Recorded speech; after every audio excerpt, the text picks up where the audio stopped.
कल जो यहाँ पंचकुला में प्रदर्शन था हमारा HKRL को लेकर, तो वहाँ बहुत लोगों में बड़ा ज़बरदस्त रिस्पॉन्स था। लोग आए थे काफ़ी बावजूद बारिश के, क्योंकि ये मुद्दा ऐसा है कि जो धोखेबाजी हो रही है युवाओं के साथ, वो स्पष्ट हो गई है कि किस प्रकार से कर रहे हैं। HKRL का आपको मालूम है कि HKRL के कोई एम्प्लॉयमेंट नहीं करते, ये डिप्लॉयमेंट करते हैं, और उसमें भी ऐसी कंडीशन रखते हैं 1 साल के बाद जाएंगे, और जबकि वायदा इनका ये था कि हम चुनाव से पहले इनकी रेगुलाइज करेंगे नौकरी। अनकॉन्स्टिट्यूशनल वो कर रहे हैं कि एक ही काम के लिए एक आदमी को 20,000 रुपये दे रहे हैं, और उसका रेगुलाइज जो है उसको मिलेंगे 80,000 रुपये। तो आप ये देखो, फंडामेंटल राइट्स में कॉन्स्टिट्यूशन में 16 जो नंबर है, there shall be equality of opportunities for all citizen in matter relating to employment और appointment to any office under the state. इसका मतलब जो काम करे बराबर मिलनी चाहिए। तो ये लोगों के साथ बड़ा भारी धोखा हो रहा है। इस बात को हमने लेकर ये प्रदर्शन किया था, क्योंकि रेगुलर्स जो है, सैंक्शन पोस्ट जो है हमारी 4 लाख के करीब है, और वो अब घट के हो गई 2.5 लाख 2,40,000 है कितनी है, क्योंकि ये HKRL लगा रहे हैं। हमारा ये है, इन लोगों के साथ धोखा मत करो। उसी काम का आप 20,000 रुपये दे रहे हो, ना उनको मेडिकल फैसिलिटी है, ना उनकी छुट्टी है, ना उनकी पेंशन है, ये उनके साथ धोखा है। तो इसी बात से हमने उनके ये कहा कि रेगुलर रिक्रूटमेंट होनी चाहिए, और जितने ये HKRL में लगे हुए हैं ये बिल्कुल रेगुलर करने चाहिए, सबको बराबर मिलना चाहिए आपका। तो ये हमने उसमें HKRL में कहा।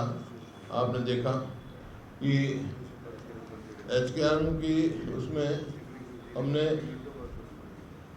डिप्लॉयमेंट जो कॉन्ट्रेक्चुअल पर्सनल डिपार्टमेंट है, और अपना वो उसको अपना एम्प्लॉय नहीं मानता, तो स्टेटस क्या है HKRL के अंदर लिए हुए, कौन क्या स्टेटस है उसमें, उनका स्टेटस क्या है?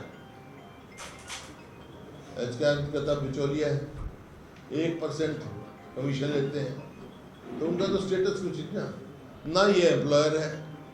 HKRL itself is not employer like government, तो उनकी उसके साथ खिलवाड़ हो रहा है, और ये तो एक किस्म से दिहाड़ीदार की भर्ती करता है। तो इनको सरकारी कर्मचारी बनाने के लिए हमने कहा they should be employed as government servant, not employed as on daily wages, क्योंकि सरकारी कर्मचारी की सैलरी होती है, इनके एक्ट में लिखा है वेजेस, तो वेजेस वाले नहीं चाहिए हमारे को, इनको सैलरी मिलनी चाहिए और उनको रेगुलाइज करना चाहिए। ये सब हमारी बात है, और HKRL को बंद करके रेगुलर रिक्रूटमेंट शुरू करनी चाहिए, ये मुख्य मांग है।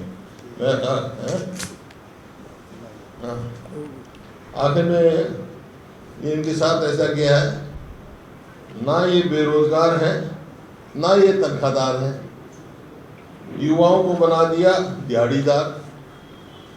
शिक्षित युवा हैं लाचार, जिनका शोषण हो रहा है बार बार। ये गवर्नमेंट की पॉलिसी, जो ये HKRL की पॉलिसी है, तो इसको तुरंत बंद करके रेगुलर रिक्रूटमेंट स्टार्ट की जाए और इनको रेगुलाइज किया जाए। ये हमारी वो है HKRL को। फिर कल दूसरा विषय था हमारा SIR के बारे में मीटिंग थी हमारी पार्टी की, तो डेलीगेशन में मिला था, उनको रेपुटेशन भी दिया हमने CEO को, और ये कहा है कि जो टाइम बढ़ा दिया जाए, क्योंकि लेट नोटिस दिए, जो पूरा टाइम मिलना चाहिए था नोटिस के बाद जवाब देने का टाइम बढ़ा दिया जाए। ये रिक्वेस्ट। जो 33 लाख नोटिस इशू होने हैं, वो सारे के सारे में बताएं कि कितने नोटिस किसको इशू आखिरी दिनों में आप इशू करेंगे, तो फिर वही बंगाल वाली बात हो जाएगी, कितने रिसीव हुए हैं, कट जाएंगे या कुछ है। नहीं, रिसीव भी कम हुए हैं। हाँ, हमें है कि भाई वो आप अपने पोर्टल पे करके हमें बताओ इस बात की। सेकेंडली ये है कि मैपिड जो अनमैप रोड है उनको जो नोटिस मिलना था वो उन्होंने 11 तारीख को से नोटिस किया है, वो नोटिस 1 तारीख से करे, इसलिए हमने कहा था कि इसका टाइम एक्सटेंड किया जाना चाहिए। और सेकेंडरी बात थी कि कुछ नए बोर्ड जो बन रहे हैं उनकी म्याद सिर्फ जो फॉर्म 6 है जिसमें नए बोर्ड बनते हैं, फॉर्म 7 है जिसके अंदर ऑब्जेक्शन दायर किए जाते हैं, फॉर्म 8 है जिसके अंदर वोटों की शिफ्टिंग होती है, that is with in booth, with in constituency, with in state और आउटसाइड स्टेट। तो हमने कहा था कि जो जो फॉर्म आते हैं वो आपके पोर्टल पे करके हमारे BLA जो है 1 है उनको इनकी इंफॉर्मेशन देनी चाहिए। और आखिर में हमने ये रिक्वेस्ट की थी कि आप क्योंकि 11 दिन आगे भी लेट प्रोसेस चला रहे हैं इसलिए 1 महीने का टाइम इसको बढ़ा दें। उन्होंने आश्वासन दिया कि मैं चीफ इलेक्शन अपना कमीशन से बात करूंगा कि क्योंकि लेट फॉर्म वगैरह सबमिट हुए हैं उसके लिए रिप्रेजेंटेटिव आपको इतना दे दूंगा। और वो कह रहे थे कि लाइटली हो रहा है कि इसका टाइम बढ़ जाएगा, पर वो कोई अथॉरिटी फाइनल है नहीं उसके बारे में करने वाले। धन्यवाद। Thank you. जहाँ तक HKR का सवाल है मैंने बताया आपको, उसके लिए हमने गवर्नर साहब से टाइम मांगा था। विल गिव रेपुटेशन देंगे, उनको मेमोरेंडम देंगे, लेकिन उनका आपका ऑपरेशन हुआ है।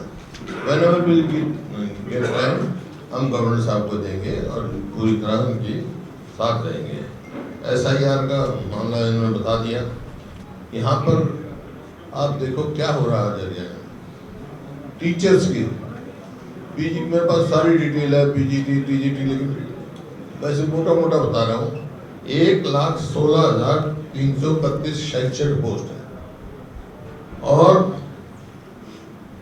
24,777 वेकेंट है।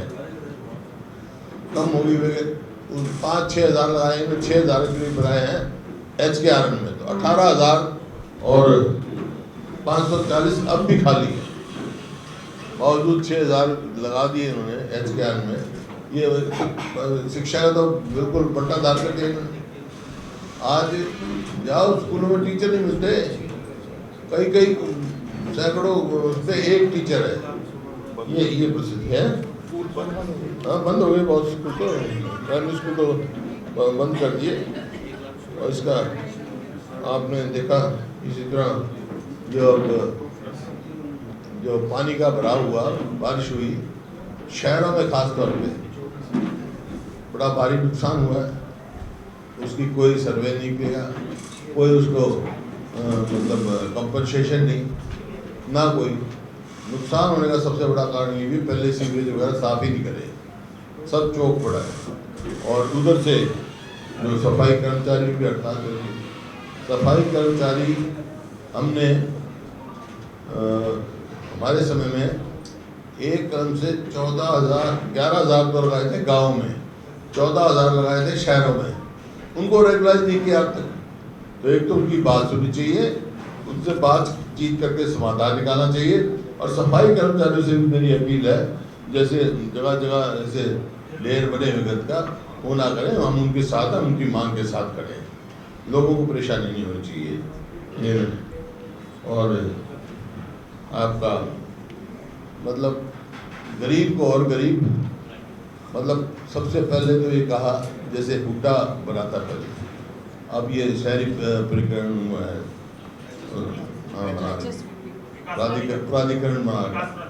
हाँ, उसमें पहले ये था कि प्लॉट लॉटरी निकलती थी, तो मध्यवर्गीय लोग, गरीब आदमी प्लॉट विद देयर रीच थी। अब वो खत्म कर दिया, ऑक्शन करते हैं। ऑक्शन भी पार्ट में करते हैं, 7 प्लॉट कर दिए ऑक्शन, फिर 7 कर दिए, तो कौन लेता है? रिच या प्रॉपर्टी डीलर लेते हैं। आम आदमी की पहुंच से बाहर हो गया, मिडिल क्लास की पहुंच से भी प्लॉट लेना बाहर हो गया। तो वो अब प्रॉपर्टी टैक्स का लिया है कि आप जो है कलेक्टर रेट पे प्रॉपर्टी टैक्स लगा। पिछले 2 साल में इन्होंने बढ़ा लिया 30%। तो फिर उसके ऊपर भी कलेक्टर रेट तो फिर हर साल बढ़ता है। इसका मतलब हर साल उसके ऊपर बोझ पड़ता रहेगा, चाहे वो मकान हैं, चाहे मध्यवर्गीय लोग हैं, वो तो टैक्स के नीचे दब जाएंगे।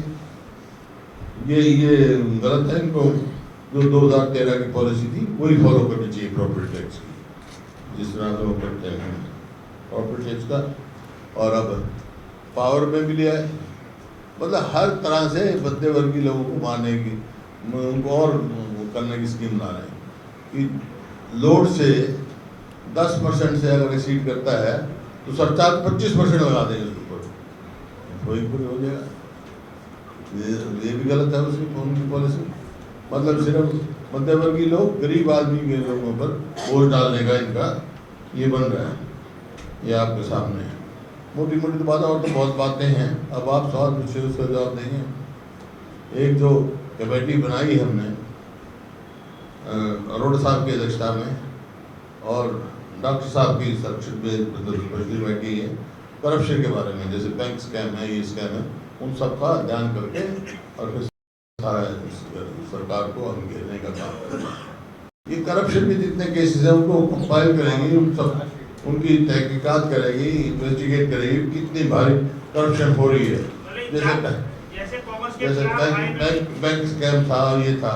कांग्रेस के खिलाफ आईएनएलडी ने चार्जशीट तैयार की थी, जैसे एक बार कांग्रेस ने चार्जशीट तैयार की थी आईएनएलडी सरकार के खिलाफ, ऐसे क्या कांग्रेस के ये नेता, ये जो कमेटी है वो चार्जशीट तैयार करेगी? वो तो पार्टी करेगी। अब ये तो डिटेल्स लाएगी, उसकी डिटेल्स तैयार करेंगे। और एक जो जनगणना हो रही है, पहले तो इन्होंने कहा था हम उस पर जातीय जनगणना करेंगे, अब बैकवर्ड क्लास तो है ही, ओबीसी का कॉलम नहीं है, ओबीसी का कॉलम ही नहीं है। ये नोटिस इसका मतलब जो ओरिजिनल इनका था, जो पार्लियामेंट में इन्होंने कहा था कराएंगे, उससे ये सरकार आ गई है। ये पिछड़े वर्ग के लिए साथ एक धोखा है। ये स्कैम जो है 2014 से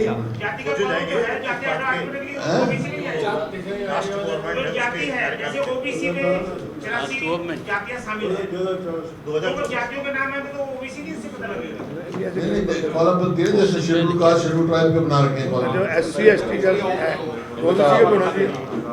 रिसेंट और नोटिफिकेशन है, इसमें कोई जाति का कॉलम नहीं है।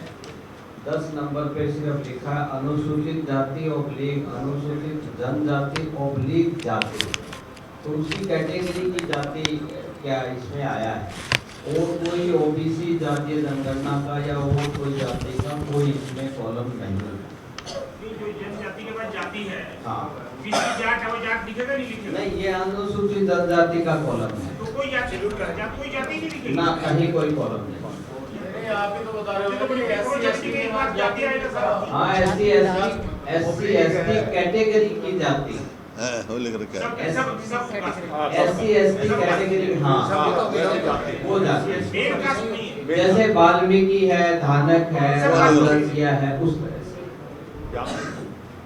ये इसमें लेकुना कर दिया गया, कुछ अपनी जो इनको वायदा किया था उससे पीछे हट गए।